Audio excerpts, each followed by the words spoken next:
If you're a Democrat, the hardcore liberal type, you knew in your heart that Trump would be brought down. The only question was how long it would take. Everyone talked about it. Those with microphones and cameras loudest of all. The walls feel like they are closing in on the Trump administration right now, and I'm not sure that they can hold them off for much longer. The walls are closing in and everyone is freaking out. The walls are closing in. The wheels are coming off the bus. The walls are closing in on President Trump. The walls are closing in with Trump on the defense. The walls are closing in on the Trump White House. All of the walls are closing in at this point. The walls are closing in fast on Donald Trump. Just needed a reason. And come on, there were plenty. No, most people put their money on the Trump-Russia collusion story. Treason. Collusion between the Trump team and the Russians, and Trump knew about it. That would clearly be impeachable. It's misprision of treason. And so far, his response has been Nixonian. Unfortunately, proved entirely fabricated. But to hell with it. Obstruction of justice, a federal sin in the United States. That ought to do it. Did President Trump try to block the FBI's Russia investigation, commit an impeachable offense? Are we getting closer and closer to the possibility of yet another impeachment process? Reluctantly, Wolf, I have to say yes. Is it an impeachable offense if, in fact, the president obstructed justice? But now we're talking impeachment. Do you think this is a bridge too far? What do you think of this impeachment possibility? What's more needed to prove obstruction of justice than the president fires the guy coming after him after asking him to drop the case? No, he dodges that too. Come on, what's going on? The guy slept with a porn star. Media told us and paid her hush money to keep it silent. No way he'd survive that. Basically, you see the Trump team stepping into every trap that she and her lawyer set for them, having the president acknowledge that he was actually meant to be a party to the non-disclosure agreement. And now, of course, she's got an avenue and a way to fire back at Cohen. What is going on? How many get-out-of-jail-free cards does Trump have? He can't keep this up, surely. What about these? Something has to bring him down.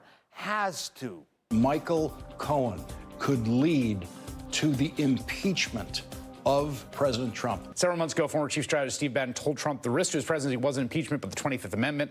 When Bannon mentioned the 25th Amendment, Trump said, "What's that?" which is an interesting tidbit. Every excuse to get rid of Trump was brought up, discussed, dissected, and discarded. Nothing would stick until now. It seems like Ukraine is the first nail in Trump's political coffin. Like bloodhounds, Democrats smell blood. Weakness. At long last, Trump is vulnerable. I think focusing on this Ukrainian scandal singularly is important. I think we have to act quickly, but not with haste. Obviously, we are more able to speak with one voice on that subject than on some of the others. We've got to go narrow, no question about it. I would hope within a 6-week frame we could get the evidence on the table so the American people can see it. Just one phone conversation and Trump signed his political death warrant. And if you thought it was about Russia, you thought wrong. Even though Russia was discussed in that very call. I would like to find out what happened with this whole situation with Ukraine. They say CrowdStrike. I guess you have one of your wealthy people. The server. They say Ukraine has it. That sounds crazy. The Democrat servers hacked by the Russians, allegedly, somehow ending up in Ukraine.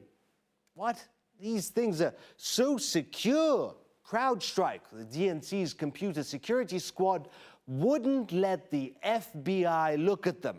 Would threaten their security if the FBI investigated, they claimed. All that the agents received were redacted draft reports. All the information about Russian hacking was pushed, amongst others, by CrowdStrike.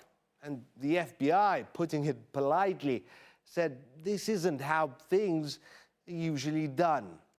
It's not the way we would prefer to do the investigation. By the way, CrowdStrike, the origin of the whole Russia hacking conspiracy, was co-founded by a prominent critic of Vladimir Putin. just a fun fact. But on topic, 2 years have passed and Trump still hasn't been able to find those servers.